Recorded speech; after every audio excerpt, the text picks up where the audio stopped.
buterevu nate ntuuse mu katambi ak'essaawa eno nkwebaza okubeera nga ate otambulira wamu nange Fahad Proigi kwoli nkwebaliza ddala gwe wenna buli omu gy'asinzira abaana abali awo Saudi Arabia, thank you so much. Abaana abali Qatar, thank you so much. Abaana abali awo abandabira wali mu United Arab Emirates, ekibuga ekikulu Dubai, Abu Dhabi, Sharjah n'ebibuga ebirala bingi nnyo mu ggwanga eryo, thank you so much. Ate nga tuzzeeko side eri mu Europe, abaana abali awo mu America, abaana abali awo Sweden, abaana abali awo London, thank you so much. N'abalabira ate mu Africa wamu n'abalabira ewaka mu ggwanga Uganda, thank you so much okubeera nga ate mutambulira wamu nange. Njagala tutwale butereevu mu katambi ka leero era nga still tukyatunuulira nsonga za mwami Kakooza Lawrence. Omwami oyo ensonga nno zikyagenda ddala mu maaso kubanga abantu ab'enjawulo bakyavaayo ne bawa opinions zaabwe kuki ekituufu bo kibalowooza ekyaliwo. So ensonga zonna neewaayo mbeere nga nzikutuusaako buli update yonna nasalawo okubeera nga ate njikutuusaako ku Fahad Pro kwoli UG. Ate kansoke nkuteerewo akatambi kano osoke wewulireko obujulizi obulala bukyayitira ddala ku nsonga z'omwami oyo Kakooza Lawrence. Mukama beere nga atamuwummuza mirembe. Kansoke nkulekeko akatambi kano ate oluvannyuma ngenda kudda Fahad Proigi kwoli ate namugenda ngo subscribe notification bell eri awo ebbali. Eno no notification bell omugaso gwayo kubeera nga ekupdatinga buli video gye mbataddeyo oba ofuna ka notification yawo. So kitegeeza nti bw'oba tutaddeyo ka notification bell ojja kubeera nga osubwa amawulire wano mu ggwanga Uganda ate nebweru w'eggwanga Uganda byonna mbeera mbikutuusako wano. Ate ka video kano teweerabira okubeera nga ate okampeera ka thumbs like kateekekaawo ekigalo likinga ka video kano ate tutambulire wamu ffenna. Fahad Pro UG kwoli tusimbudde ffe mpozi nga sina kubeera nga nkuteerawo akatambi kano. Eno disclaimer byonna byogenda okuwulira n'ebyogenda okulaba mu katambi kano YouTube channel eno tebirinaako buvunaanyizibwa byonna birowoozo byabo abantu bo nga bo. Kantandike n'omukyala gwe bayita Justin. Mukyala Justin gwe mukulu Kakooza Lawrence gwe yayanjula. Mukyala Justin ne ttiimu yo mwagezezzaako okuntiisatiisa ne mbagamba mbalimu nga ntunuka. Watta Lawrence Kakooza noloza biwedde era n'okola kyonna kye wakola. Mukwano gwange lwaki tulemedde ku mboozi ya Lawrence Kakooza kubanga nina ebipya byendese. Lawrence Kakooza ye mugole gwe mwalaba omukyalo ono gwe yatta. Omukyalo ono maze okufuna evidence n'amawulire n'ensita gye yattamu Lawrence Kakooza. Era omukyalo ono kiri kitya. Awe ngendo otandikira video nnaku lwaleero. Kyenkusaba kimu kyokka ky'oyinza okunnyamba. Kyenkusaba ky'oba nnyamba. Omukyalo ono afaanana bw'ati. Munoonyerezaako nefuna information. Kakooza Lawrence baamutta batya? Baamuttira wa? Era Kakooza Lawrence lwaki baamutta? Nyabo ofaanana bw'otyo. Ekyo ekifaananyi ekisooka. Kino kifaananyi kyo ye mukyalo oyo gwe bayita Justin. Mukyala munyamulenge eyatta Lawrence Kakooza byengendo bagamba. Mukyala Justin video etandise etya era njagala otule ku video kubanga tegenda kubeera ya kusaaga. Mwenna bannayuganda nzize mbagamba nti waliwo ebintu ebigenda mu maaso era mulina okwegendereza. Lawrence Kakooza temwali musse. Lawrence Kakooza mukyala gwe n'abafamile mu bantagingire babeere ku video eno kubanga bino bitiisa. Omukyalo ono bwe yamala okutta bbaawe n'ekyogera byonna ebyaliwo n'afuluma eggwanga. Era yayanguwa teyamala na kulinda mulambo gwa bbaawe ennaku nnya ze batulagira nga wano mu Buganda nti linda ziggweko olyoke ove mu lumbe.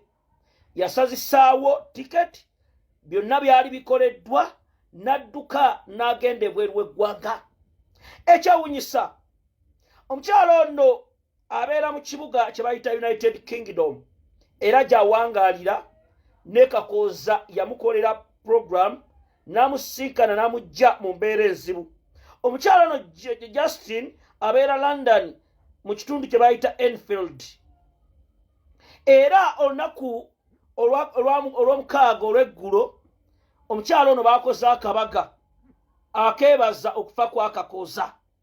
Omukyalo ono okumanya muzibu nnyo era ngenda balaga yono wano yakoze akabaga e London n'emikwano gye okwebaza Katonda olw'okufa kwa Kakooza.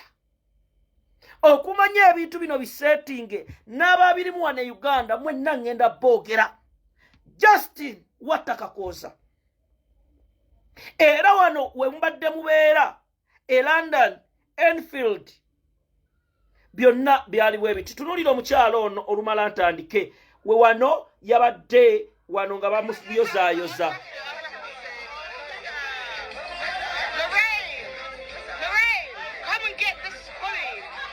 Kambalage ng'ali mu bbaala azina kabaga ke baakoze nga bamwebaza okutta Kakooza. Wano mutunuulire, njaba mutunuulire, yoyo ayambadde ebyeru, njaba mulabe bulungi. Mukwano gwange kubanga wendaga wusi wangu, tunula. Yoyo asika amagulu atadde mu bbanga. Omulaba? Njagala otunule bulungi. Yoyo asika amagulu agatadde mu bbanga ali mu kuzina olw'okufa kwa Kakooza. Yoyo omukyalo oyo mulaba? Yoyo kamusike bulungi mu mulabe. Justin yadduse emisinde. Kakooza teyamuliize na kuvunda. N'agenda ne banne mu UK yono nga bamwaniriza kulikayo omulimu guwedde mission done. Yoyo Justin omukyala omunyamulenge, omukyala omussi. Yoyo Justin eyatta Kakooza olwamaze okuziika n'alaba ng'embeera etandise okusattuka n'alinnyirawo bukubirire n'addayo mu UK. Omulaba nga bamwaniriza Justin.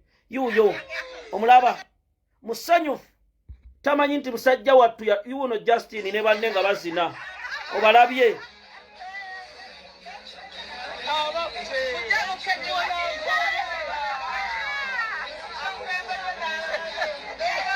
Omulabye ali mu kujaganya olw'okufa kwa Kakooza. Muganda wange emboozi eno ekwatako. Tunuulira ensi.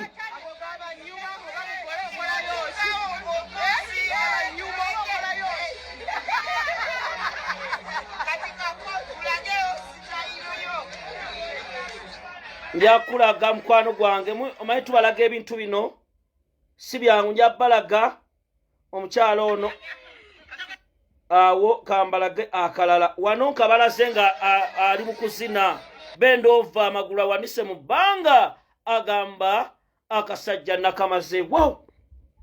Mukyala Kakooza ono nzija ku vidiyo entuufu kubanga muliko nnyo njabalaga wano ekirala. Mukyala Kakooza mwanyumiddwa n'ebyokulya mwalidde nga mwebaza Katonda olw'okufa kwa Kakooza. Akacere ne mulya, yuyo bamuwa agamba mission ewedde, oba afa n'afa, ebisigadde tulimanya. Muganda wange Kakooza yuyo omuwulira ayogera kabina kankoonako, wulira laba ennaku, laba amaziga. Sajja Kakooza eyali omusanyufu. Wano babadde awo mu Tottenham wali ekifo we bajamukiridde. Omulaba omukyala yagambye kiwedde kwa misioni ebaddemu abantu bangi bano bonna boolaba. Wano omulaba ali mu bend over. Omulaba agamba kyawedde ne Uganda ne batankwata. Bawo tannavunda. Omutwe tegunnakutukako. Bawo Lawrence Kakooza musajja wattu eyakamala okukola embaga n'akulaga okwagala okutagambika ng'omusajja musanyufu. N'aleeta buli muyimbi wano e Uganda wallahi ya mungu muna Uganda ono mukyalo munyamulenga afuna atya amazina agazina bendova amaanyi agajjawa tunulira omukazi na awali bagamba noonya 4% ku byobugagga ebisigaddewo n'okumanya omukyalo ono mukalu banne be yayise nga bwe bali mu kabondo kaabwe obalabye batudde bagamba mission yawedde tunywe wakase ku byobugagga naffe tutemereko yoyo munyamulenge muganda wange bikaabya ne mujja kubiwulya kubanga wendaga drone nzina obalabye baabo omukyala atuuka kulikayo webale kutta musajja oyo metroni n'amufuna wali yoyo mukyala ali mu kweyagala omulabye basanyufu musajja wattu ali mu ttaka eyakola ssente ze n'akola buli kimu muganda wange abakazi abanyamulenge mubegendereza omulengera azze ku mukolo agamba embaga nange ngimaze teyagenze raba omwana gwe ova ku nsi muganda wange mukyala musanyufu wegetululira ekifaananyi kino yo mukyala Lawrence Kakooza eyasse Lawrence Kakooza amuyita Justin yo Justin omulabye akulaga nti ye byonna mujja byogera mission yonna nagimaliriza tunulira n'omunyigo gwalimu ne baleeta n'abasajja ne babanyiga yuuyo alagira abagamba kyawedde dda yuuyo abalaga kyawedde dda omwana oyo alina okwebaza byayogera naye nga jjukira bbaawe Lawrence Kakooza yateekawo ssente zonna n'amugja gye yali abanyamulenge ne bamuwamba katola omunyamulenge wa SFC ali awo ye bbaawe obalabye banyamulenge be bali ku mukolo musaaga n'okusaaga gwe osaaga n'okusaaga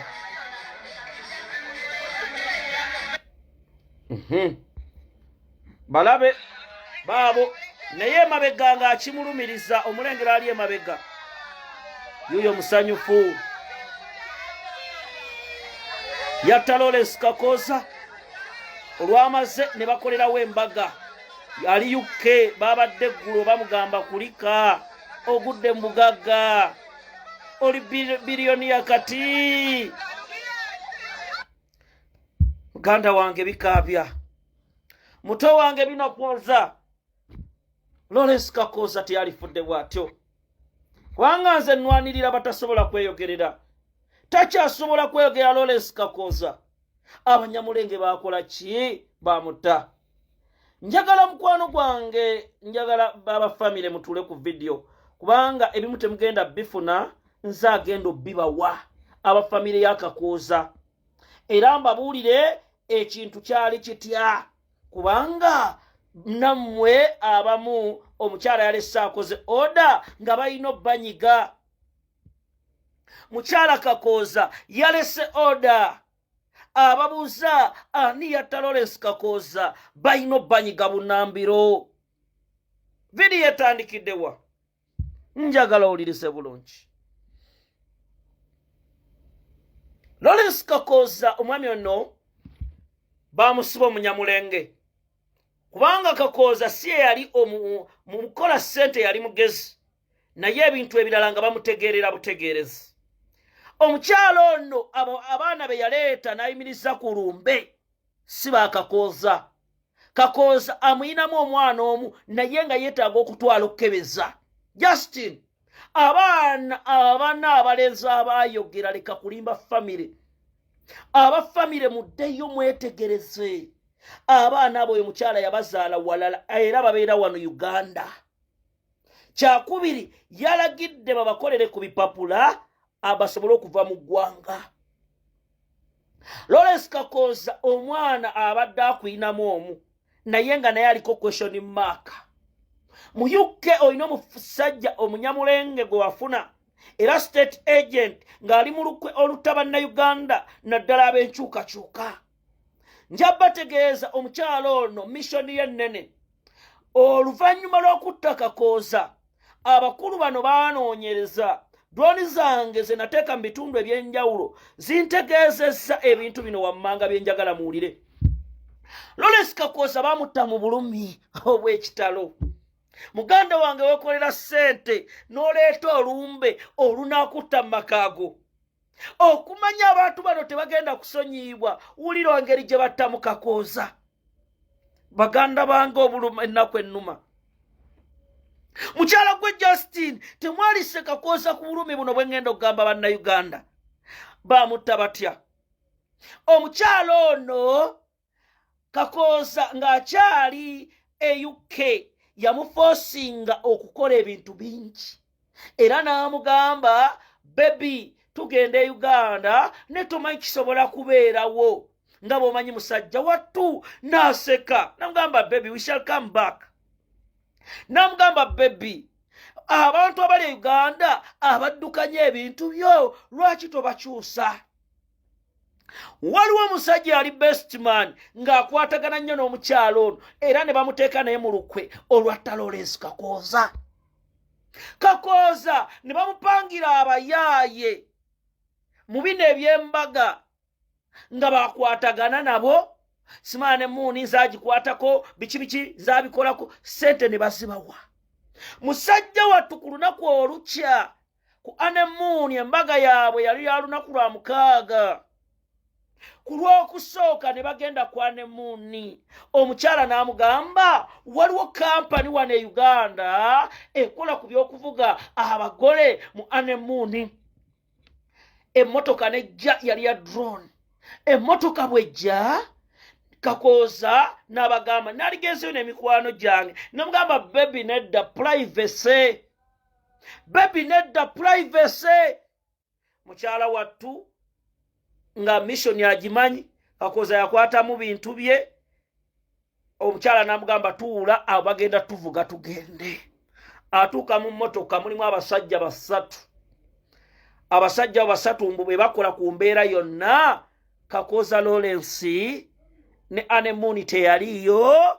Kakooza Lawrence abasajja bamutugira mu mmotoka. Batuuka mu kifo ekimu e Nakasongola ne batuga Kakooza Lawrence mu bulumi obw'ekitalo. Bamwogeza ebyama eby'obugagga by'ayina. Omukyala n'amugamba, nze ssebo ntunulira mu maaso, tewafumbirwa mukazi, ndi musajja munno.